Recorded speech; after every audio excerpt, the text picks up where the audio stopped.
In a savage and brutal act of revenge, the Russian tyrant unleashing a widespread and deadly barrage of missiles on civilian targets and infrastructure sites in cities across the entire country of Ukraine. This is a well-known pedestrian bridge in Ukraine's capital, Kyiv, a popular tourist attraction right in the heart of the city. Surveillance video showed the massive blast that rocked the bridge. It's damaged, but still standing. A different camera angle shows a man narrowly escaping the explosion and then running away as shattered glass and chunks of bridge came raining down. And this is a smoking crater right next to a children's playground in Kyiv. Pieces of the missile still smoldering just feet away from jungle gyms. Ukrainian officials say the wave of strikes killed at least 14 people. This is how widespread they were, from the city of Lviv, near the border with Poland, a NATO ally, all the way to Kharkiv, Ukraine's second largest city near the Russian border. Putin says the strikes were in retaliation for this, the huge explosion that collapsed part of Russia's bridge to Crimea, a critical supply line for Russian troops in Ukraine. Russia is accusing Ukraine of blowing it up with a truck bomb. Now, Kyiv has not officially taken responsibility. Regardless, it was a humiliating and deeply personal blow to Vladimir Putin. The bridge is a symbol of his power and Russia's annexation of Crimea. Putin personally drove a truck across that bridge for its opening ceremony in 2018. In a televised address, he's now threatening even more strikes if Ukraine continues to commit what he calls terrorist acts on our territory. After today's attacks, a defiant Ukrainian President Volodymyr Zelensky went out into the streets of the capital, Kyiv. He says Russia also used Iran kamikaze drones, in addition to those missiles. Zelensky says many of the strikes targeted the power grid to knock out electricity to civilians. The morning is hard.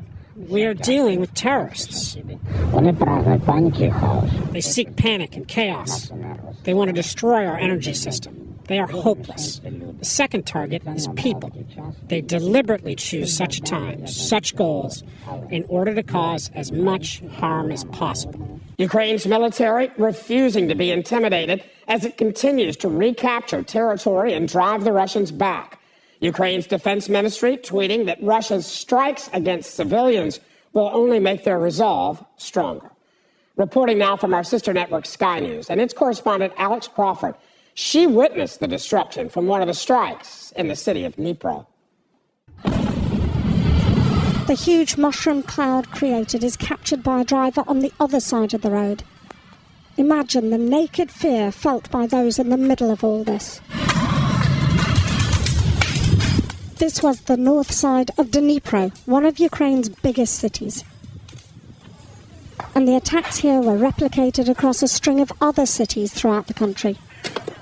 It is by far the most widespread series of Russian attacks since the start of the war, hitting 11 key infrastructure facilities in 8 separate regions.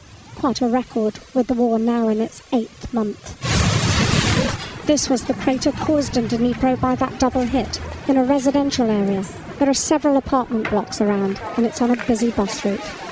This wave of Russian attacks across the country has dramatically upped the ante and suggests far from giving up.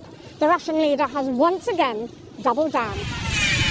The residents trying to piece together their lives are full of fury.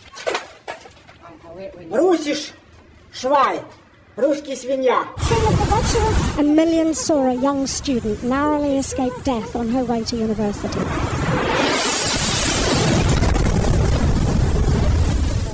But amidst the fear and horror, the indomitable spirit of the Ukrainian people was on full display, helping each other on this, the very worst day the country's seen in months. The capital's residents took to underground shelters again, but their response was this.